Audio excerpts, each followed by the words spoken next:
The CBS Radio Mystery Theater presents...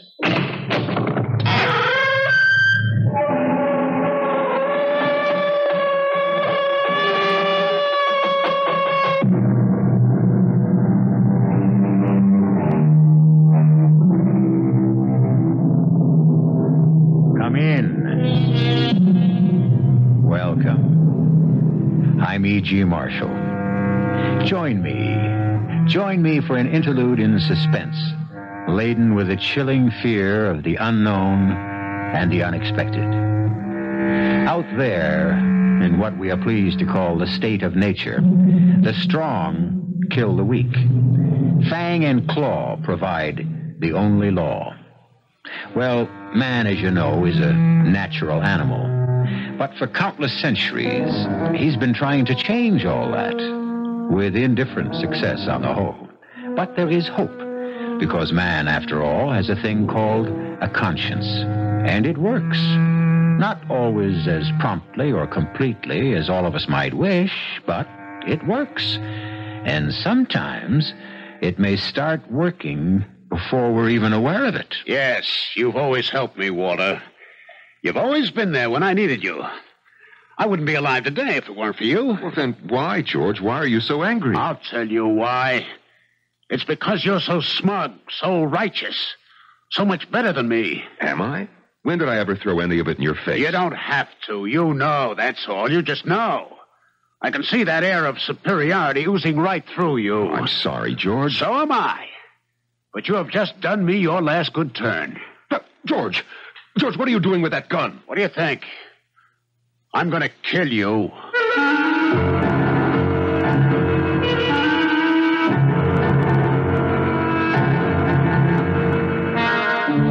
Our mystery drama, The Deadly Process, was written especially for the Mystery Theater by Sam Dann and stars Norman Rose and Ralph Bell. It is sponsored in part by Anheuser-Busch Incorporated, Brewers of Budweiser, and Sign Off, the sinus medicines. I'll be back shortly with Act One.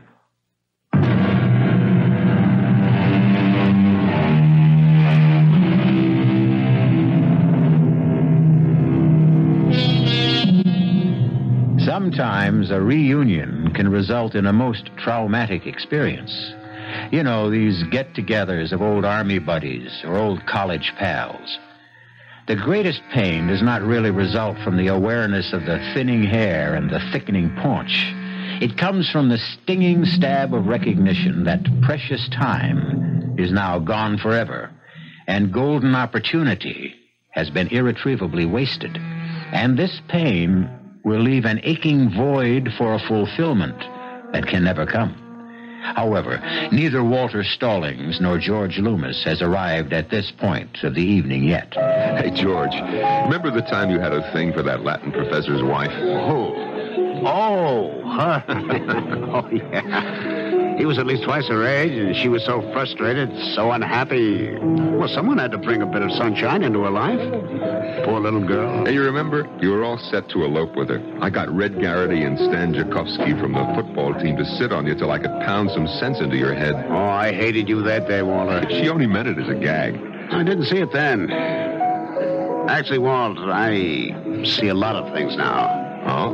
Like what? Well, it seems to me that whenever I was in a real jam, you were always there to bail me out. Just coincidence. I don't know if I would have made it without you. Hey, George, shouldn't you call your wife? Why? Oh, won't she be worried? About what? I told Louise, an old college buddy I hadn't seen in 10 years, had dropped in, and we were going to dinner. You mean she buys a story like that? Well, sure. Louise is unlike any girl you or I ever knew. It's as if... well, she's not of this world. Oh? Well, which world is she a part of? Well, no world that you or I ever knew or thought about. It's a kind of a world of the spirit. The spirit?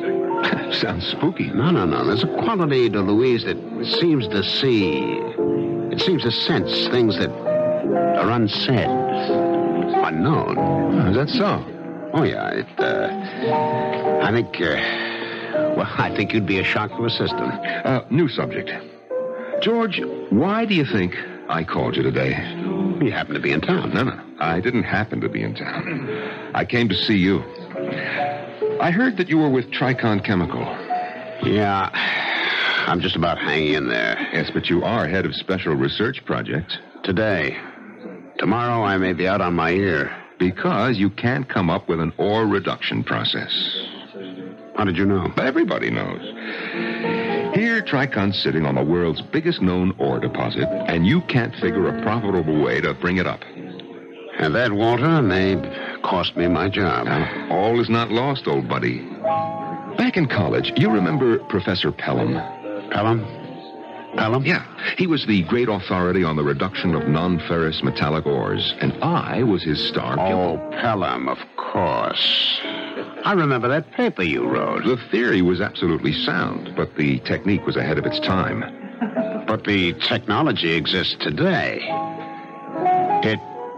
It can be done. Hey, Walter, I have this feeling you're going to save me again. I have the paper right here. Are you interested? Am I interested? Is a drowning man interested in a life preserver? And look, Walter, there's a fortune in it for you. No, I don't care about the money so much. I'll tell you what I need. Well, anything, Walter, anything. If this can work out, you're going to be a rich man. I need the credit. Hey, George, let's call it the Stallings-Loomis process. But I didn't do anything to... But you will. You'll have to make certain refinements to adapt it to your particular situation. Yeah. I have the feeling. I just have the feeling I'm saved. First thing in the morning, I'll get an agreement drawn up. Oh, come on, George. Two old buddies like you and me, a handshake's enough. Share and share alike. Is it a deal, George? It's a deal.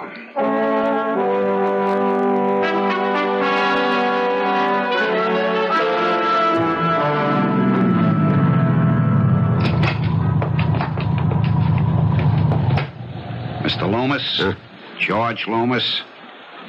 Who are you? Call me, Mr. Even. Even?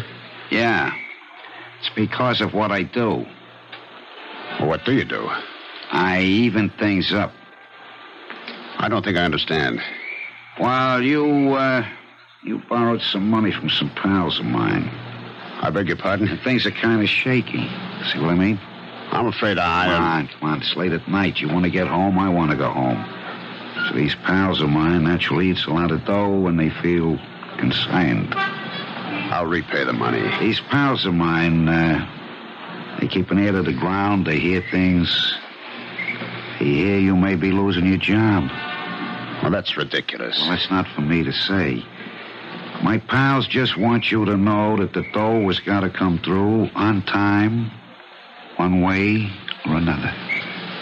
Well, you tell your friends that there's nothing to worry about. Not anymore.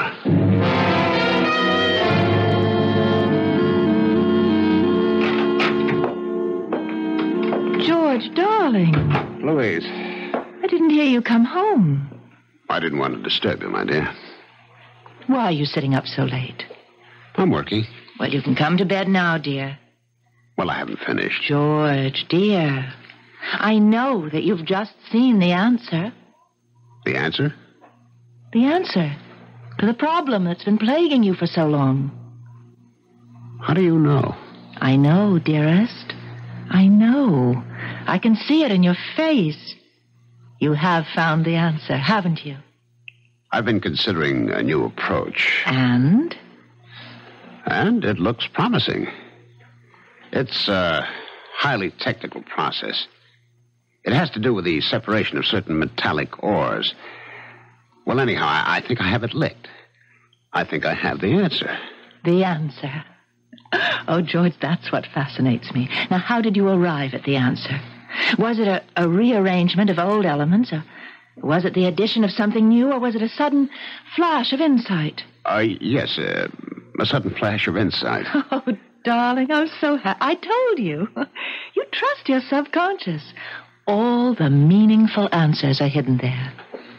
Now, tell me about this college friend of yours, Walter Stallings. Walter Well, I would have been glad to join you for dinner. Why, no, dear. After all, old friends have a certain precious quality. We weren't exactly old friends. Oh? I thought you said that he was... Well, we were acquaintances, really. Nothing more. I only saw him because I didn't want him to think I was snubbing him. Well, that was very kind of you, darling. Well, I didn't want to hurt his feelings. I can't imagine you hurting anyone. It killed an evening. I suppose such things can't be helped.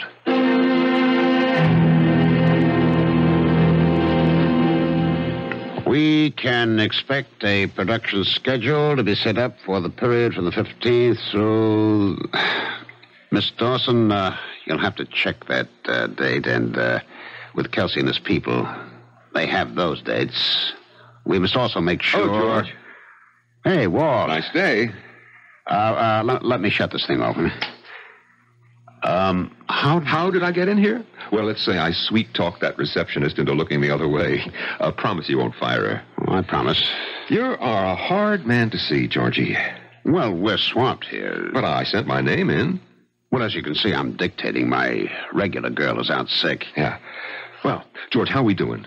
Process-wise, you know, the Stallings-Loomis process? It's in the works. The works? Well, as you know, the theory is 100% sound. Now, what manufacturing is doing, they're setting up the cost estimates. Well, how long do they sit on it? Well, a couple of weeks, a month, who knows? Yeah. Well, I just dropped in, you know. Sure, I know. And as soon as you get the word... You'll be the first to know. Oh, that's great. Hey, look, how about some lunch, huh? Oh, we're in such a hassle here, Walter. There's hardly time to grab a sandwich at the desk. As you said, George, it's worth a fortune. You know what I'm going to do with my half? What? Nothing. Just sit on the beach and count the waves. I'll have a couple of girls to help me keep score. And champagne. Well, you'll deserve it. I'll be in touch.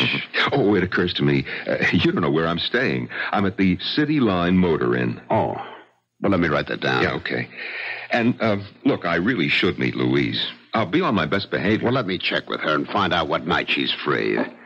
Loomis, George Loomis, let me be the first to shake your hand. Mr. Barker. George, it works. It works. And when you see the bonus you're in for, well, we can talk about that later. The technique works, and we'll call it the Loomis reduction process. Hey, wait a minute. Who is this, George? My name is Walter Stallings, and... Well, if you're saying what I think you're saying, that's my process you're talking about. George, what is this man saying? Mr. Barker, he just broke into my office. He's been threatening... George, what are you saying? Well, who is he? Do you know him? Does he know me? We were roommates at college. What's going on here? I can explain everything, Mr. Barker. George, what are you trying to pull? I knew this man, Mr. Barker, a long time ago at school. He was George! He was always a little bit off. This process, this ore reduction process, it is mine. I created it. It belongs to me. Now, Walter, you simply can't go around having these tantrums. Let me call security. We'll have this man removed. But it's mine. It belongs to me. I discovered it more than 10 years ago. Sure. Now, Walter, you go home, rest. You'll feel better tomorrow. George, what are you trying to do to me? Look here, whoever you are, whatever your name is, you'd better leave now, peacefully and quietly, or I can promise you'll see the inside of a prison cell. Who do you think you're talking to, you fat old walrus? Now, Walter. And you, too. You steal my process and you think you can throw me in jail. All right, Walter, that's enough. You thief. Now, take it easy, Let's Walter. call the police. Sure, let's call the police and let's give them a good reason for coming. Oh, And now, for you, fatty. Back to you, George. You get up. All right. You haven't had enough. You're crazy. George, why? Why are you doing this to me? Why are you doing this to me?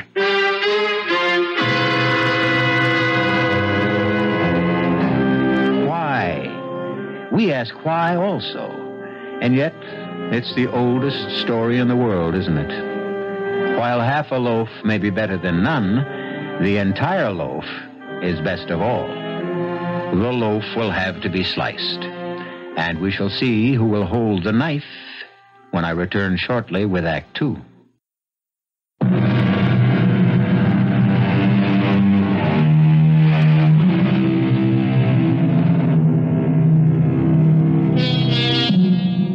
In a general way, one should have faith in humanity and trust in one's friends. It's when we leave generalities and come down to specifics that the rub comes in. Walter Stallings trusted George Loomis, and when the dust had settled, George had stolen Walter's valuable industrial process, and Walter was jailed for disorderly conduct when he protested such shabby treatment. Is there no justice? It all depends on what justice really is. More coffee, darling? Half a cup, maybe. I should be leaving for the office. George, what's this in the newspaper? What? Where, dear? Darling, it mentions your name. Chemical company executives in brawl? Oh, that, I should have looked at the paper and slipped that thing out. Why? What is it? Well, I know how upsetting things like this can be. George, what does this mean? It means, darling, that people in Mr. Barker's position, my position, can often be at the mercy of every nut, every crank that comes down the pike. Yes, I don't understand. It says that you stole that process from Walter Stallings. No, dear, it doesn't say that. It says Walter Stallings claims I stole it. But it says right here... There are 4 paragraphs in the story. 3 of them are concerned with what Walter Stallings claims. And notice the sympathetic tone. The 4th paragraph is a brief couple of sentences in which our company denies all of his allegations. That's because he's just one man and we are a mammoth corporation, and the public will sympathize with the underdog. But what are the facts, dear? I mean, you did meet with Walter, let's say, 10 days or 2 weeks ago. Of course. Well, what happened? We chatted. Was the process mentioned? Well... And did it have anything to do with the meeting you had with Walter? Yes, we were just sitting around trying to make talk. But did you talk about the process? Well, let me tell you how. He said to me, I hear your company is having trouble trying to reduce some ores. And I said, yes. And he said, I'll bet you don't remember. And I said, remember what? And he said, oh, you did a pretty good paper on that back in college. And suddenly... Yes, dear? Well, suddenly it all came back to me. Just like that. What did? A theoretical problem I'd once solved in an exam. Isn't it remarkable, darling, how quickly we forget so many of the basics? And that's the process that he's talking about. Yes, dear, that's the process. But why should he claim that... Oh, well, darling, he's a peculiar person. He always was. We were at school together. I got somewhere he didn't. Well, I think it's awful. Well, look, I'll tell you what I'll do. After he cools down, after a couple of days in jail, I'll put up his bond. Oh, George, that would be so kind of you. And I tell you, I think ethically he's entitled to something. Oh, I'm so happy you feel that way. Well, I admit I was stumped up against it. He did contribute something. He reminded me that I had the answer. In that sense, he helped me find it. And in that sense, morally, he's entitled to a finder's fee. When I get the bonus, I'll give him a few $1,000. Oh, George, I love you so much.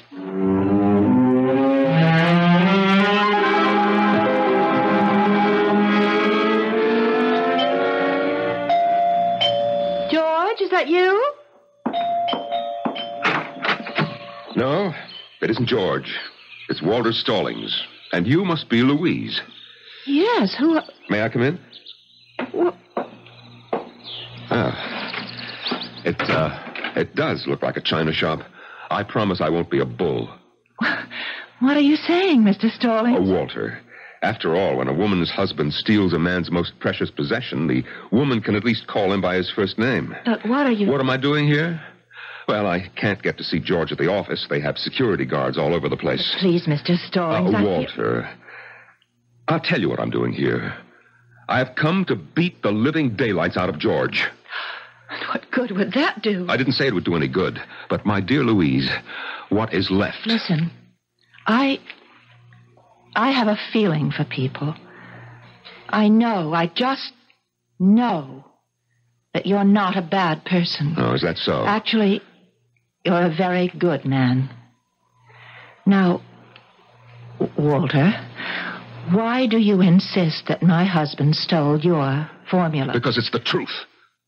I cannot believe that George, who's so gentle, so kind and sensitive, could think of behaving in such a despicable manner. I guess you believe that. Oh, yes, it's a lovely little place you have here. Everything seems so delicate. It's peaceful. It's a world of its own. Well, I hope the real world never breaks in here. But it has broken in. Well, I'm sorry. May I get you a cup of tea? Tea? Here's a woman's husband steals my work and she offers me a cup of tea. I like you, Walter. Oh, you like me? There's something about you that's very straightforward. You're an honest man. Wait just a minute. Are you saying that I am right and George is wrong? You can be honest and still be mistaken. Yeah, sure. Walter, listen to me.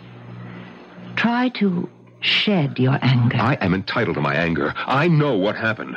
Are you convinced that the formula belongs to you? Now, look here. Please, answer. Yes. Then you don't need anger. You don't need bitterness. What do I need? You need peace of mind, calm, serenity. I always had those things. It's because my formula's been stolen that I'm no longer serene, calm, peaceful. If you truly owned those qualities, you could never really lose them. You know, you're a witch. Please. I came in here with blood in my eye, ready to kill. And now... And now? Well, now I feel so different. What did you do to me? Nothing. You probably found yourself. Yes, I did. I just remembered something. What? Oh, the basic relationship that existed between George and me. And what was that? Oh, well, you wouldn't want to hear it. No, if it's the truth. Well, he was kind of dumb.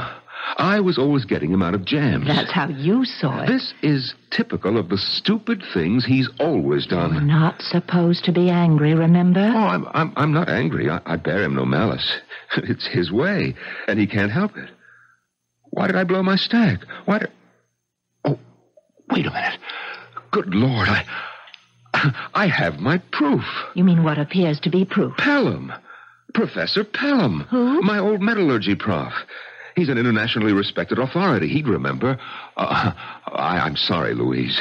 For what? Well, you love George, and you helped me just now to come up with the evidence that can destroy him. No, Walter. The truth will never destroy anybody.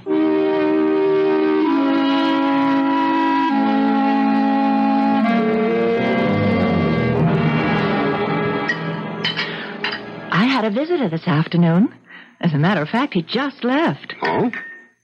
Walter Stallings.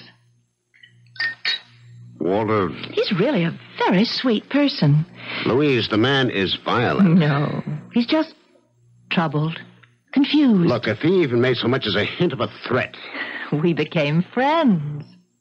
I don't believe it. Why not? He's just a nice man. Oh, darling, you don't know anything about... About what? About the real world. Dear, why do you keep insisting I know nothing about the real world? I'm very much aware of it. He's hysterical, unstable. He could have beaten you. There's only one way to treat wild animals. Oh, and what's that? Lock them up. In the first place, he's not an animal. Secondly, locking people up never solves anything. And thirdly, we found a way to handle the problem. You what? He must be made to face reality. And reality is that he must give up these hallucinations that the process belongs to him. Well, I agree with that completely. Now, he happened to mention an old college professor. Oh. Oh, what was the name again? Pelham? Pelham? Yes, he said that Pelham could vindicate him. He said that? Well, of course, we know it's impossible. Pelham will disillusion him. Well, Professor Pelham will, won't he? Well, of course. And thus, Walter will have to face the truth. I gather he respects Pelham, and Pelham has no ulterior motives, so he'll have to accept Pelham's word.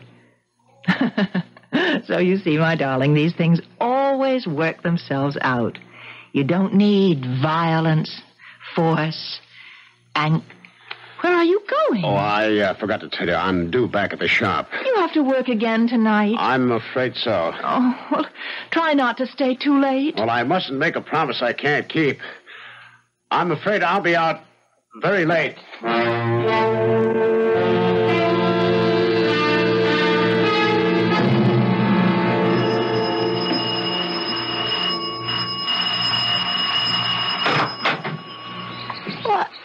What? It's Mr. Starling. Good morning, Morty. You're more beautiful than ever. Oh, how I longed for you all these years. Oh, you're still full of your old nonsense. Can I have a cup of coffee with the professor? What? Yeah, the professor. He ain't in. Oh? He's, gone to one of them, conference. Where? One of them foreign countries. Really? Yes, he'll be gone a while because he'll go on a sabbatical. Morty, why are you lying? Oh, honest, Mr. Starling. You don't know how to lie, Morty. You make a horrible mess of it. Now, you tell the professor that I'm here. But he... Yes? Oh, he's in his study. Thank you, Morty. Come in. Hello, Professor. Why, it's, Walter Stallings. Walter. Sit. Find a chair. Now, what's this bit you're not in? I'm trying to write my book. Same book? Same book. It's good to see you, Walter. Professor, you are going to save my life. Do you remember a paper I wrote for you, 10, 11 years ago? It's going back a long time ago. Yeah, but you said that you'd never forget that paper. I did? Yes, it was all about new methods of reduction of non-ferrous metals. Oh, Walter, the years come and go. But you were so taken with it. You kept the original, and I had to make a copy for my own files. Walter, if I kept copies of all the papers my students wrote, my home would be a warehouse. Professor, you wrote such glowing praise on practically every page. I'm sorry. I just can't recall it. Look, I brought the idea in that paper to George Loomis. You recall him, the class dummy? I don't see. Well, believe it or not, he is head of research at Tricon Chemical, and, well, he stole the process from me. Oh, I can hardly believe this. I guess he came down here to buy you off, huh? What? How dare you? How much did he offer you? I don't know what you're talking about. Yeah, well, I hope that your conscience... Walter, I really don't remember. Yes, George was here. He offered me a consultantship at Tricon, and... I'm getting very old, and I never made any real money. Yeah, sure. And, Walter, I really don't remember. I really don't remember. Good night, Professor. Mr. Starling. Yes, Morty. Forgive him. He's getting senile. That man in there is not the same Professor Pelham you used to worship. I used to worship. I know, Morty. I know. But what can be done? Oh, nobody can help me now. Don't say nobody. I can save you. And I can save him. How, Morty? I've got the paper. What? The paper? My paper? That paper. He kept it for himself because he liked it so much. And then the other day he says to me, Maudie, burn this. Well, I couldn't understand. It just ain't like him. Oh, Morty, how can I ever thank you? But why should you thank me? I'm only doing the right thing. Now I've got him. Now, Mr. George Loomis, look out.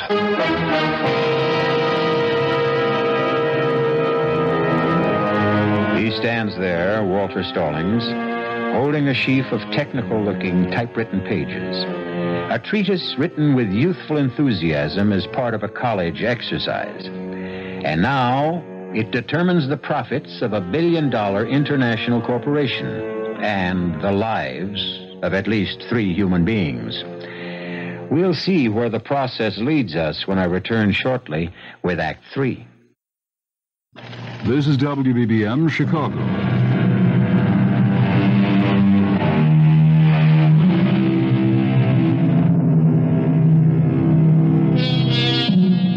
Somewhere, sometime, someone has surely given us the following advice. Always get it in writing. So much of the anguish of this world results because we fail to heed that advice. Walter Stallings had a problem because he didn't get an agreement from George Loomis in writing. However, luckily, miraculously, somehow, Walter has managed to come up with the most effective writing of all. Come in, George. Sit down. Yes, sir. George, we have a problem.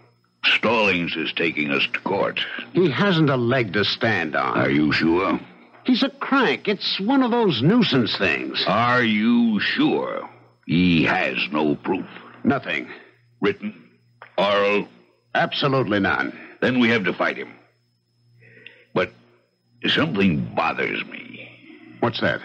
I've had some research done on him. He seems to be a very competent man. He has a good reputation. What makes you think he can't win in court? Mr. Barker, he doesn't have a chance in the world. I hope so, George. For your sake.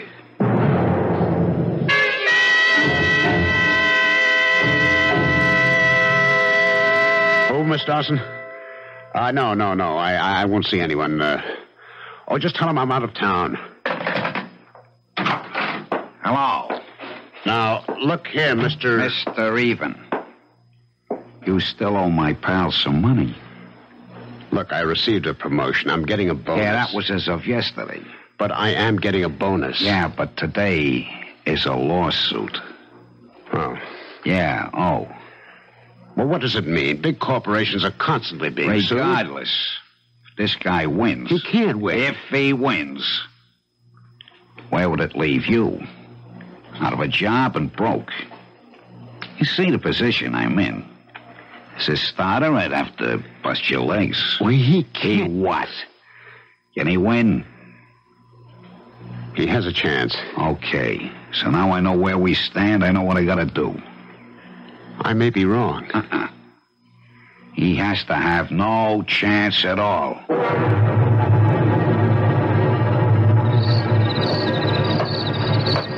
I hear somebody coming. I want to make sure it's the right guy. I keep in the shadow, you guys. I'll ask him for a light. If it's him, I'll cough. And then you guys step up and take care of him. Excuse me, pal. You got a light? Yeah, I think so. Thanks. Hey, what? Chester, hand me his briefcase. I'll see if he's got something interesting in it. Don't take any dough, nothing from his wallet. We gotta make this look like an automobile accident. Just let him lay there. Poor guy. He was crossing the street and some hit-and-run driver knocked him off.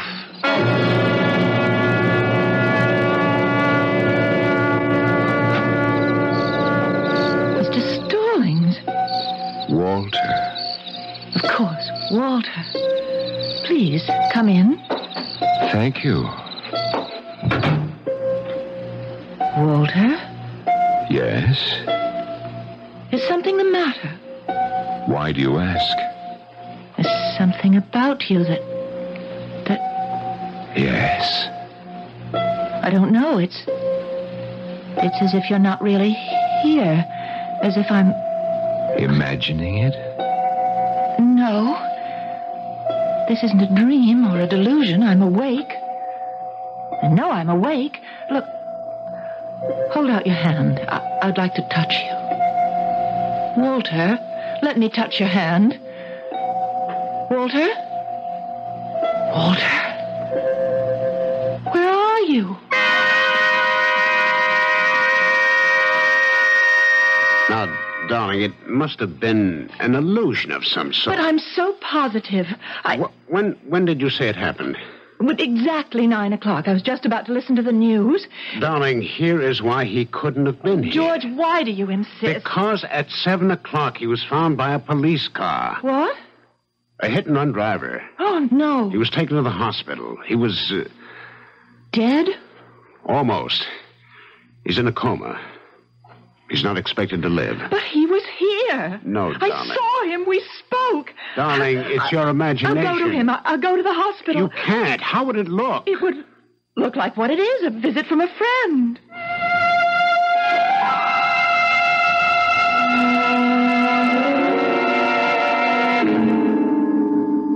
Walter, hear you, Mrs. Loomis. He can, Doctor. He can. And I can hear him. Louise. Yes, Walter. I had to leave you before because I wasn't dead yet. What are you saying, Walter? Mrs. Loomis, he isn't saying anything. Louise, I have to see George. When I'm dead, he mustn't worry. I'll still help him. Of course. You'll help George. I've always helped him. I'll still help him after I'm dead. Walter. Oh, Walter. Mrs. Loomis, you must leave now. After I'm dead, I'll come back for George. Mrs. Loomis. Yes. Goodbye, Walter. Goodbye for now. Doctor. I'm sorry, but there isn't a chance in the world. He can hang on for minutes, days, but we can't save him. But I was just talking to him. You heard. I heard nothing. He wasn't saying anything. But I heard him. I heard him. Mrs. Loomis, it's just your imagination.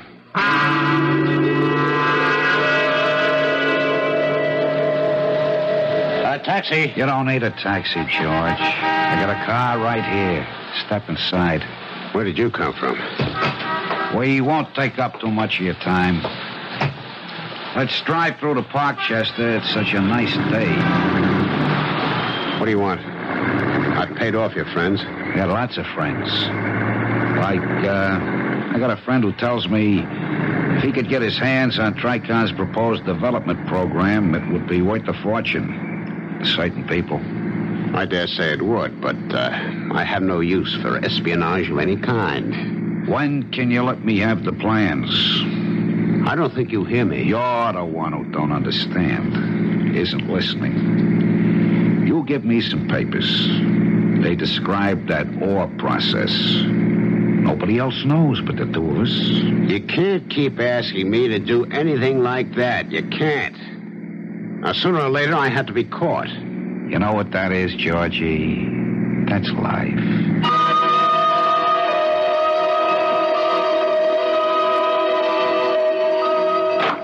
Louise!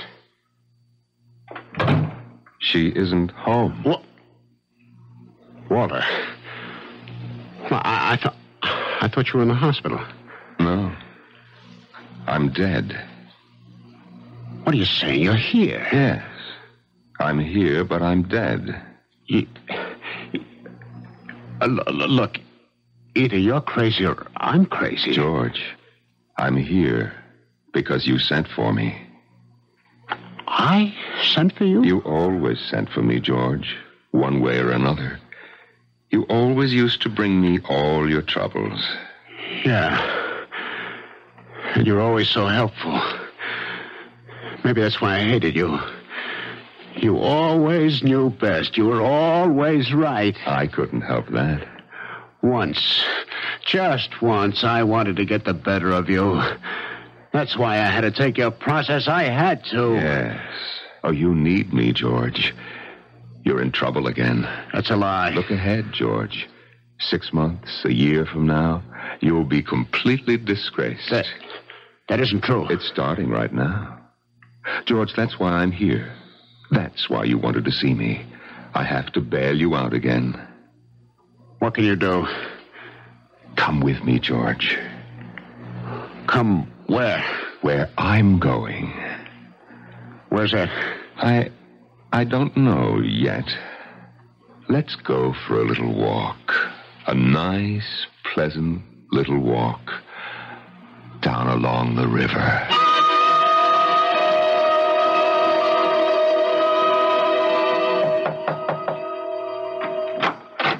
Mr. Barker. May I come in, Louise? Please do. Where's George? Well, I know he was home this afternoon. He might have gone out for a walk. Is something wrong? I'm deeply disturbed. Is it possible that George and this Walter Stallings are in cahoots? Is it a plot to hold up the company, a big shakedown? Oh, how could you possibly suspect, George? I was driving down Garfield Boulevard, and I saw them. It was just a half hour ago.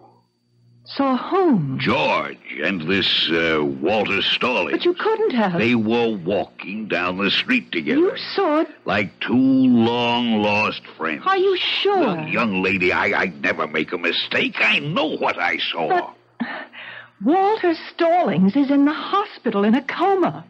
I was there this morning. I understand your loyalty to your husband, but I'll bet my life on what I saw. By the time I could turn my car around, they disappeared somewhere down River Street.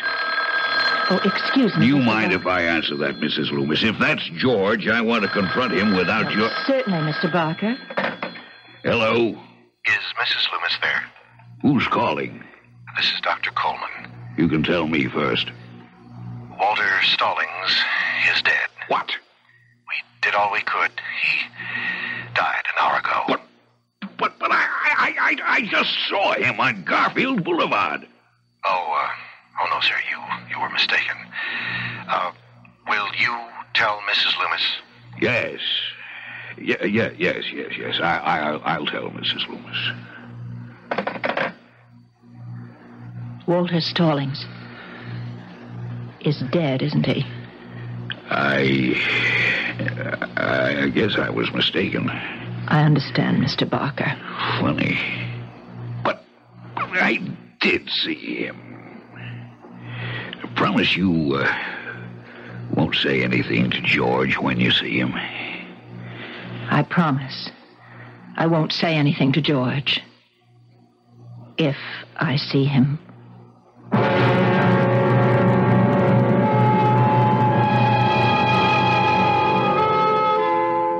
If I see him. At that point, she knew. She knew what you and I have already suspected, that she wouldn't see George again. She wasn't really surprised when George's body was found in the river a few days later. She knew it was necessary for Walter to help George once again. And for better or worse, that was the way it had to be. I'll be back for better in a few moments.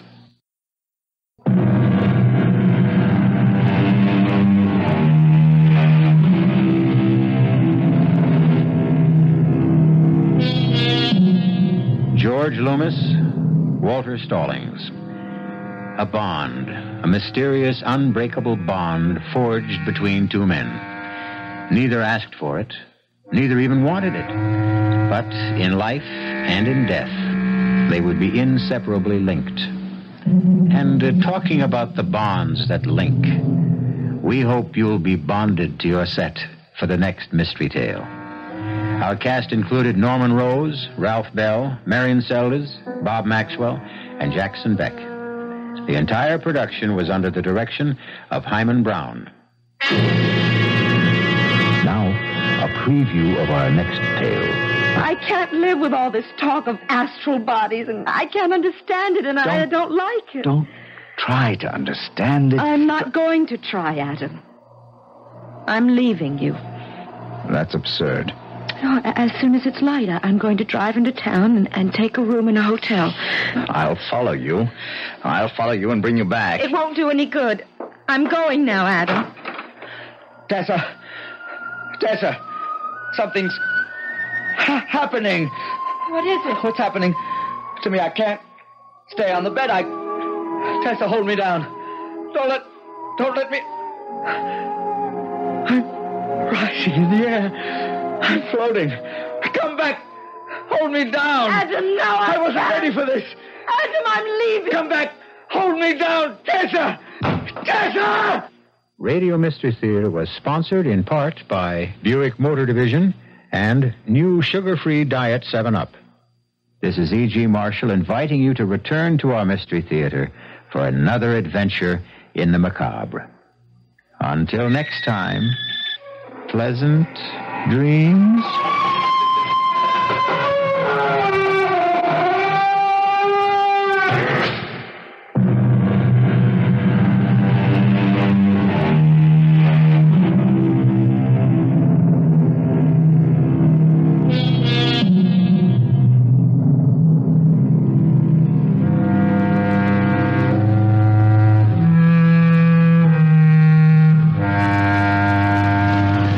CBS News is next on WBBM Chicago News Radio 78.